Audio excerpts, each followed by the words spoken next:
Melghat, a region of nature's bounty, of rolling undulated hills, of thick forests and intermingling rivulets.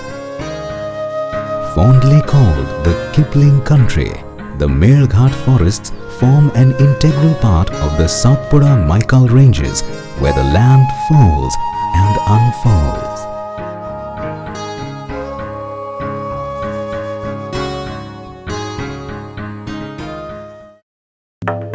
Melghat spreads across two tehsils of Amravati district, namely Dharni and Chikhaldara in Maharashtra. Chikhaldara has retained its forest cover and is a tourist resort. Dharni, on the other hand, is a bustling marketplace, attracting both buyers and sellers from all over Maharashtra. Home to both the tiger and tribal people, Melghat is the only dry deciduous forest in central India.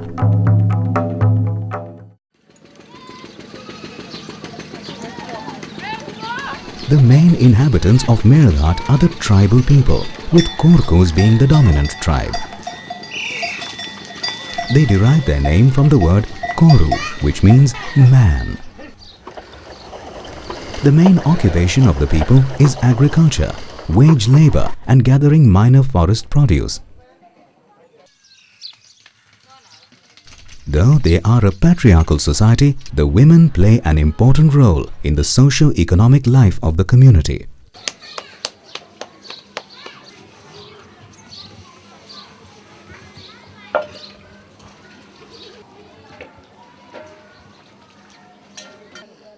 The Korkos are fun-loving people. The men and women enjoy singing and dancing. Every good occasion is an occasion to celebrate, to sing and to dance, and to enjoy themselves.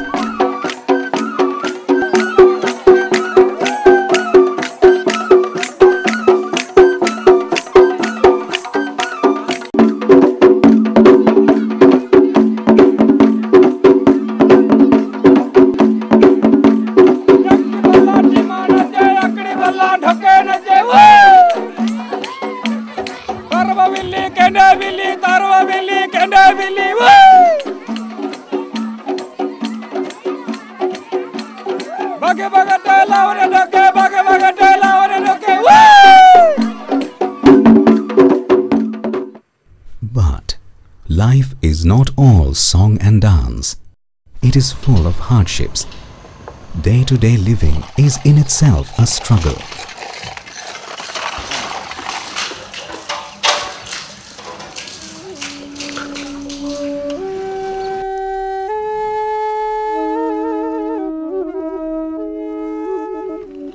Melghat has become synonymous with deaths due to malnutrition. Every year, especially during the monsoon, Melghat hits the headlines of newspapers across the country with death of tribal children due to malnutrition. आपण कुपोषण जे म्हणतो तो आता सगळीकडे मोठा तो दिसतोय प्रॉब्लेम तो एवढ्यासाठी आहे की मुलांच्याकडे होणारे दुर्लक्ष, लवकर होणारी आदिवासी मुलींची लग्न, त्याच्यानंतर फॅमिली प्लॅनिंग जेवढ्या प्रमाणावर व्हायला पाहिजे तेवढ्या प्रमाणात झालेलं नाहीये. आज तुम्ही बघाल तर मेळघाटातल्या बहुतेक PSCमध्ये MBBS डॉक्टर्स नाहीत.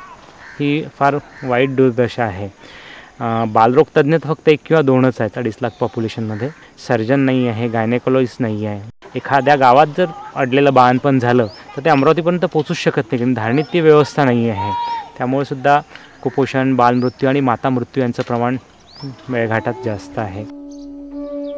Malnutrition is a medical manifestation of socio-economic factors. उनके पास रोजगार नहीं है. रोजगार की वजह से भी कितना भी ये करो तो वहाँ कुछ दिन के लिए, जैसा 15 दिन 8 दिन सिर्फ उनको रोजगार मिलते हैं और जैसे कि वैसे हो जाते हैं. और फिर उसकी वजह से कुपोषण भी बढ़ रहा है.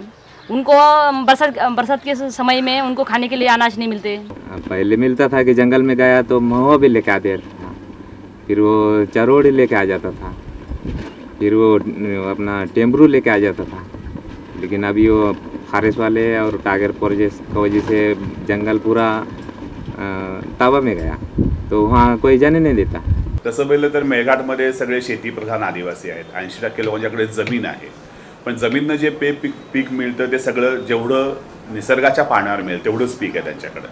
त्यामुळे एकदा तो शेतीचा त्यांचा सीझन हंगाम संपला की ते सगळे रोजगार शोधायला जातात.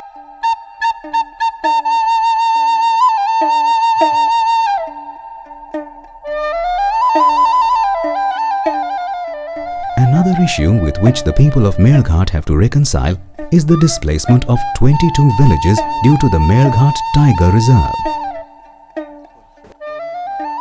Of these, 3 have already been relocated in the plains of the neighboring Akola district. वाघाचं अस्तित्व का आवश्यक आहे हे सांगायचं झालं तर खरं तर वाघाच्या नावावरती आपण संपूर्ण पर्यावरणाचं संरक्षण करत आहे. वाघ हा इंडिकेटर आहे, इट इज अ की स्पीसीज. वाघाची जननक्षम संख्या, कमीत कमी संख्या आपल्याला जतन करायची असेल तर किमान 1000 चौरस किलोमीटरचं क्षेत्र आपल्याला मानवी हस्तक्षेप विरहित ठेवायला पाहिजे. आणि अशी अपॉर्च्युनिटी फक्त मेळघाट किंवा चंद्रपूरमध्ये आपल्याकडे आहे.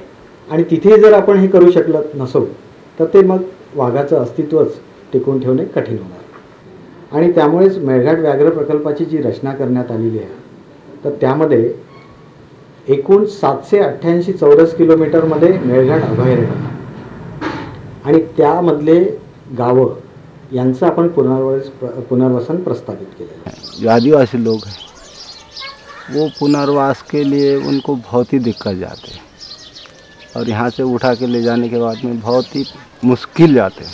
पुनर्वसनामध्ये खूप कॉम्प्लिकेशन्स असतात, खूप एजन्सीज असतात काम करणाऱ्या. आपल्याला पुनर्वसन करायचं असेल तर गावकऱ्यांच्या खांद्याला खांदा लावून त्यांची प्रत्येक समस्या आपल्याला शासन दरबारी लावून धरून, आणि प्रशासनामध्ये पण चांगले लोक आहेत, त्या चांगल्या लोकांना आपल्याला सोबत घेऊन जर आपण केलं तर पुनर्वसन पण सुंदर होऊ शकतं. याची उदाहरणं देशामध्ये आहेत. मेळघाट व्याघ्र प्रकल्पामधून या गावांचं सुंदर पुनर्वसन केलं. गाव समाधानी आहे. इकडे तर खूप बरं वाटायचं. असं वाटते आम्हाला की रामानं जसं 12 वर्ष वनवास काढलेला आहे तसं आम्ही सुद्धा वनवास काढलेला आहे आणि इथं आम्हाला एकदम चांगली जागा मिळालेली आहे. आम्हाला फायदा झालेला आहे. जे ठेलवामध्ये होते त्यांना 1 हेक्टर जमीन आणि विहीर, ते विहिरीचे अर्धे पैसे मिळालेले, अर्धे मिळाले नाही. आणि गव्हर्नमेंटचं आमचं म्हणजे अर्धं काम थांबलेलं आहे. आमच्या गावात डांबरीकरण नाही, आमच्या गावात अंगणवाडीची सोय नाही आहे, दवाखान्याची सोय नहीं है, तो यासाठी गवर्नमेंट आमच्याकडे दुर्लक्ष देता है. अब अच्छा हमको तो तकलीफ ही है बेटा, क्या करना, कैसा भी सरकार ने उठाया नहीं लाया हमको. इधर वो चारा का, ढोर पानी का, फिर अपना सब पानी भी, चारा भी, लकड़ी भी, जाएंगा तो बाजो अपना कुराडी भी छीन लेता. कैसा पहले कैसा भी बनाने लगा. वो मुरुम खेत दिया बेटा, क्या करना.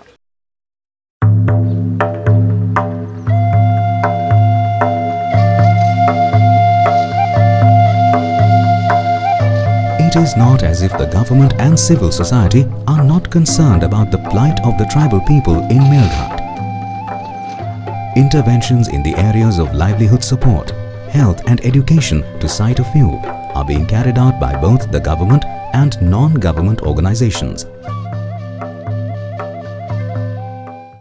और बेसिक्स कंपनी का मुख्य जो मिशन है, हम लोग सस्टेनेबल लाइवलीहुड प्रमोशन करते हैं by integrating technical services as well as financial services. ये एक एवीएन आमरो फाउंडेशन का एक फ्लैगशिप प्रोजेक्ट है, जिसके थ्रू में हम लोग ये मेलघाट एरिया से जो 3 गांव रिहेबिलिटेट हुआ है, पुनर्वसन हुआ है, तो उनका उपजीविका को बढ़ाने के लिए हम काम कर रहे हैं.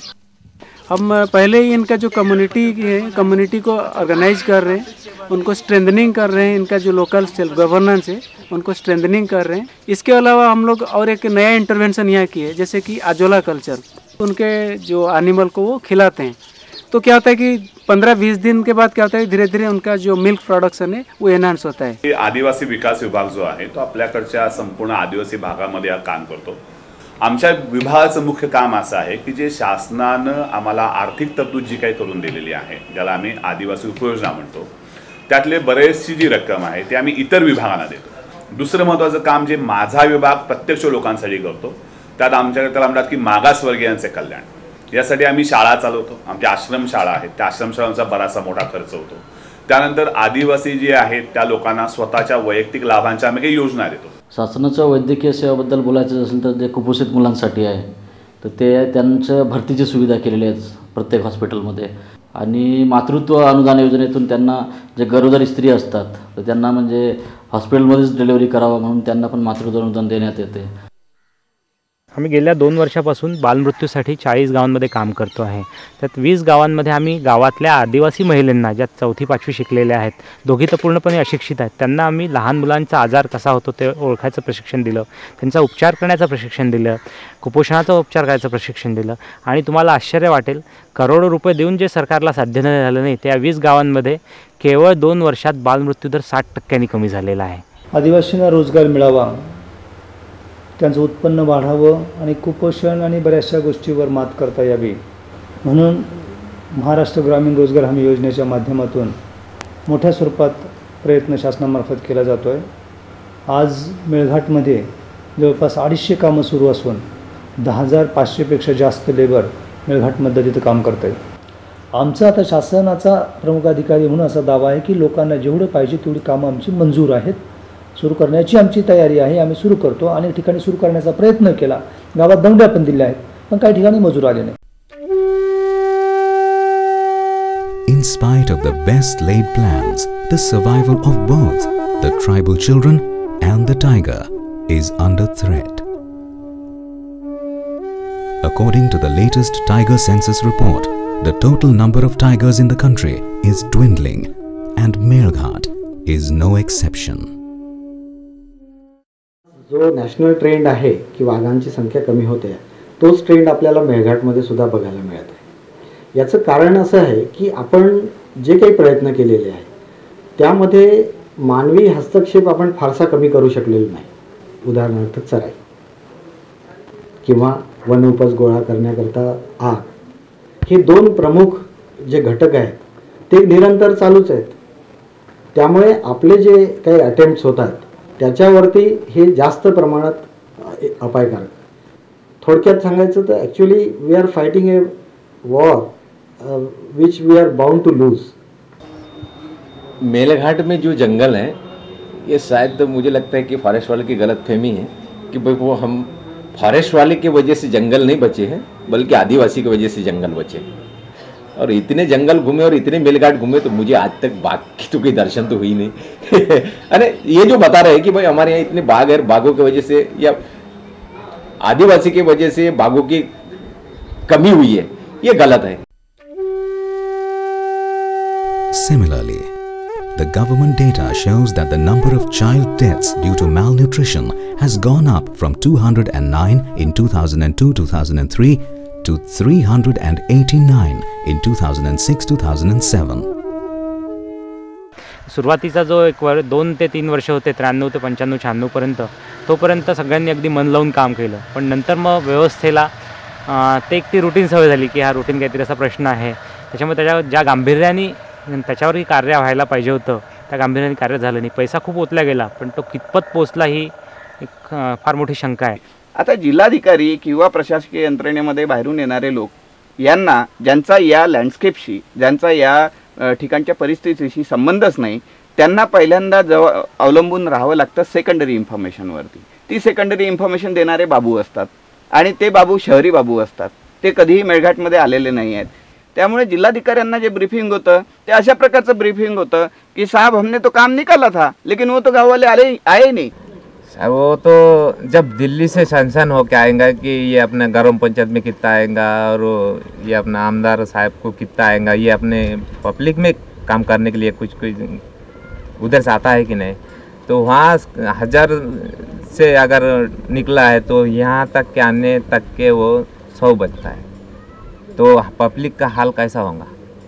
स्कीम में बहुत है, जैसा अगर उठाओ तो पूरे यहाँ मेलघाट के आदिवासी सुधर जाएंगे, लेकिन वो आदिवासी को वहाँ उतना जानकारी नहीं है और उनको वो जानकारी लेने के लिए उन तक पहुँचने नहीं देते और दूसरे लोग वहाँ एजेंट लोगों के वो माहिती रहता, तो वो एजेंट लोगों एखादी अच्छे लोग उनके नज़दीक पास के लोगों को वो देते, तो वो वहाँ से भी पैसे लेते। इस वजह से भी और कम से कम 4-4, 5-5 साल तक उनको योजना नहीं मिलता अगर फार्म भी भर दिया तो। जे आपण योजना राबवतो त्याचा लाभ त्यांनी जर घेतला गेला पाहिजे। मधातले जे लोक असतात, नॉन आदिवासी लोक, ह्याच त्याच्या लाभाच्या संदर्भामध्ये स्वार्थी वृत्तीनं त्यांच्याकडे अप्रोच होतात। हा सुद्धा एक महत्त्वाचा विषय आहे। तो जर आपण त्यांना नीट समजावून सांगितलं गेला की ह्या योजना तुम्हीच जर राबवल्या, तुमच्यापर्यंत जर राहिल्या, तर तुम्हाला त्याचा फायदा होऊ शकतो। लॉंग टर्म, शॉर्ट टर्म फायदा पाहल्यापेक्षा थोड्या वेळाचा मोबदला जास्त मिळतो म्हणून त्या योजना आपण दुसऱ्याच्या स्वाधीन करून दिल्यापेक्षा जर त्या योजना त्यांनी राबवल्या तर त्यांचा विकास होऊ शकतो, हे माझं म्हणणं आहे। सरकार किसकी है वही जिम्मेदार होता है, मुझे लगता है। क्योंकि सरकार अब आपकी नियोजन सही नहीं होगा, इसलिए ये परिस्थिती आई है। काही संस्था काम करतात ज्या लॉंग टर्म पद्धतीने काम करतात किंवा त्या प्रश्नांवरती प्रश्न